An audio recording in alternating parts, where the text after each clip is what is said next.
Hello, I am John Armstrong. I'm a professor here at Sheridan College. I teach painting in the art and art history program.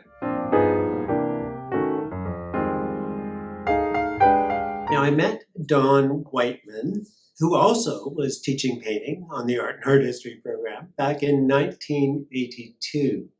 I had just been hired in the fall of '82 to teach drawing. And so Don taught the second year painting course for the first 2 years of my employment. And so we worked together as colleagues. Then he took a sabbatical leave and asked me to take over his course. So he passed me his course materials and shared with me his approach to teaching. So that is how I first entered the world and the mind of Don Wightman.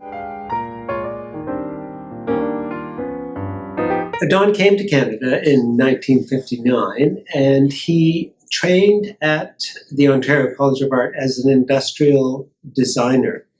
He also had a background in art practice, and he was typical of the kind of people that the college initially hired in 1968 because he was able to teach across several programs. And so this idea of design and art were something that many of the faculty shared. Don's approach to teaching sprang from, creating a balance between the theoretical and the practical, which is, of course, the focus of the then community college approach to education. He also was very interested in contemporary art theory. And in his teaching, he emphasized four things. He emphasized the study of contemporary art and art history, the approach to the philosophy of contemporary practice, technical information about how to, for example, make paintings, what is the difference between an oil painting, a watercolor, and a fresco, for example. Finally, Don was interested in helping the students to verbally and through writing analyze their work and the work of their peers through critiques and through the writing of artist statements.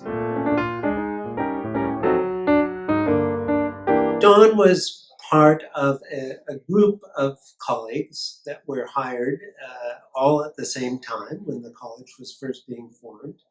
This group of artists and designers worked together to develop the initial curriculum. And when you look through the collection of Don's papers here in Source, you will see that many of the courses were co-written by Don and a colleague. And this idea of working collegially to, in a thoroughgoing manner, develop step-by-step curriculum that would be clearly articulated to the students and supported through, sometimes philosophical, theoretical papers, sometimes a kind of textbook that Don and his colleagues would write as a reference for the students. This idea of working together to create rigorous and helpful program for the students is something that I think has continued on in Sheridan. I mean, it's very important with this group of colleagues that were first hired